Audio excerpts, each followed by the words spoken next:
Shalom, shalom sahabat-sahabat Her semua yang diberkati Tuhan. Puji Tuhan, kita berjumpa lagi di saat ini di channel Her Sumahoke untuk ada dalam pembacaan firman Tuhan secara bersama. Dan di hari ini kita akan membaca kitab Yosua pasal 2 ayat 1 sampai ayatnya yang ke-24. Untuk itu mari kita berdoa. Tuhan, kami mengucap syukur untuk waktu dan kesempatan Tuhan anugerahkan bagi kami sehingga kami kembali berjumpa di channel Her Sumahoke untuk ada dalam pembacaan firman Tuhan di pagi ini.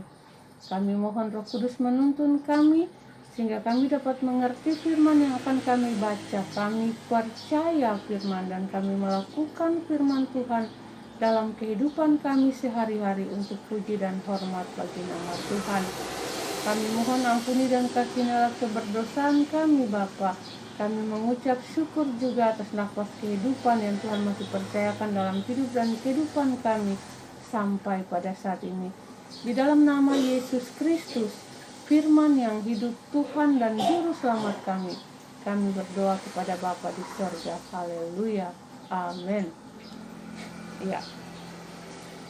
Yosua pasal 2 ayat 1 sampai 24 yang berbunyi demikian. Pengintai-pengintai di Yeriko.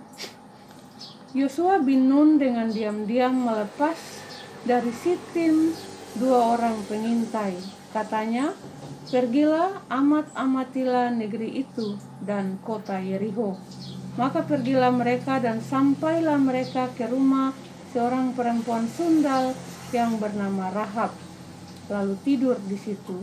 Kemudian diberitahukanlah kepada Raja Yeriko demikian, tadi malam ada orang datang kemari dari orang Israel untuk menyelidik negeri ini.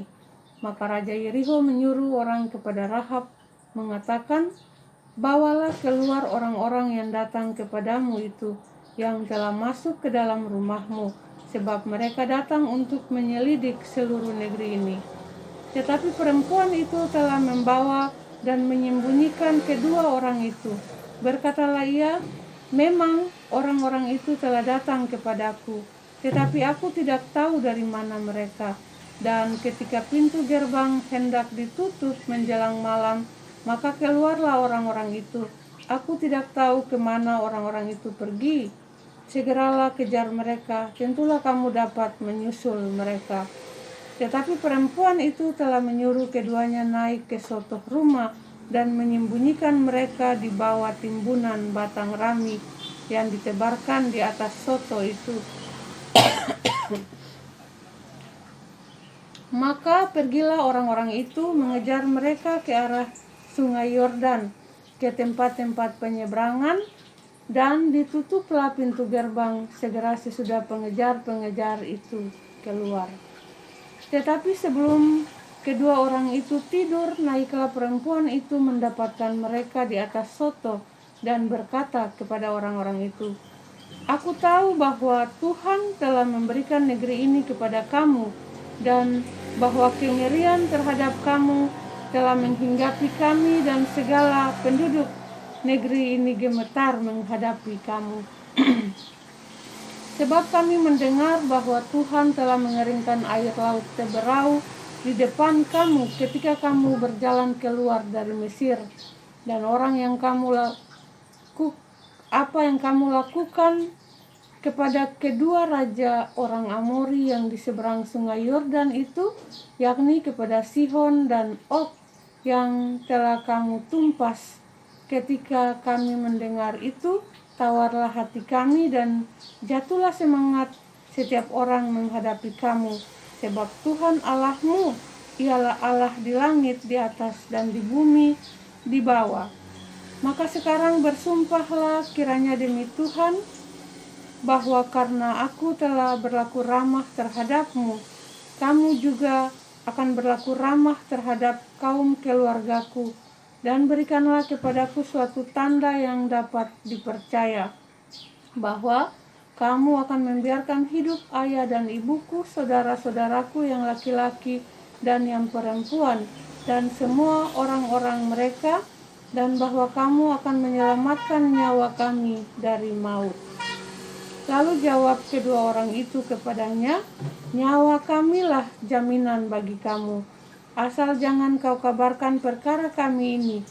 Apabila Tuhan nanti memberikan negeri ini kepada kami, maka kami akan menunjukkan terima kasih dan setia kami kepadamu." Kemudian perempuan itu menurunkan mereka dengan tali melalui jendela, sebab rumahnya itu letaknya pada tembok kota. Jadi pada tembok itulah ia diam. Berkatalah ia kepada mereka, "Pergilah ke pegunungan supaya pengejar-pengejar itu jangan menemui kamu. Dan bersembunyilah di sana 3 hari lamanya, sampai pengejar-pengejar itu pulang. Kemudian bolehlah kamu melanjutkan perjalananmu." Kedua orang itu berkata kepadanya, "Kami akan bebas dari sumpah kami ini kepadamu, yang telah kau suruh kami ikrarkan. Sesungguhnya apabila kami memasuki negeri ini, haruslah tali dari benang kirmisi ini kau ikatkan pada jendela tempat engkau menurunkan kami. Dan ayahmu serta ibumu, saudara-saudaramu, serta seluruh kaum keluargamu kau kumpulkan di rumahmu. Setiap orang yang keluar nanti dari pintu rumahmu harus sendiri menanggung akibatnya kalau darahnya tertumpah dan kami tidak bersalah. Tetapi siapapun juga yang ada di dalam rumahmu, jika ada orang yang menciderainya, kamilah yang menanggung akibat penumpahan darahnya. Tetapi jika engkau mengabarkan perkara kami ini, maka bebaslah kami dari sumpah kepadamu itu, yang telah kau suruh kami ikrarkan." Perempuan itu pun berkata, "Seperti yang telah kamu katakan, demikianlah akan terjadi." Sesudah itu dilepasnyalah orang-orang itu pergi, maka berangkatlah mereka. Kemudian perempuan itu mengikatkan tali kirmisi itu pada jendela. Mereka pun pergilah dan tiba di pegunungan. Mereka tinggal di sana 3 hari lamanya, sampai pengejar-pengejar itu pulang. Pengejar-pengejar itu telah mencari di mana-mana sepanjang jalan tanpa menemukan mereka. Maka pulanglah kedua orang itu. Mereka turun dari pegunungan lalu menyeberang dan sampai kepada Yosua bin Nun. Kemudian mereka ceritakan segala pengalaman mereka. Kata mereka kepada Yosua, "Tuhan telah menyerahkan seluruh negeri itu ke dalam tangan kita. Bahkan seluruh penduduk negeri itu gemetar menghadapi kita." Demikianlah pasal pembacaan firman Tuhan di saat ini. Berbahagialah kita yang mendengar firman, percaya dan melakukan firman dalam kehidupan kita sehari-hari untuk puji dan hormat bagi nama Tuhan. Tuhan Yesus memberkati kita semua. Haleluya. Amin. Ya sahabat-sahabat, selamat beraktivitas di hari ini. Sampai berjumpa lagi di besok hari. Tetap mengikuti protokol kesehatan, memakai masker, menjaga jarak, rajin mencuci tangan. Tuhan Yesus menjaga, melindungi, dan memberkati kita semua. Shalom.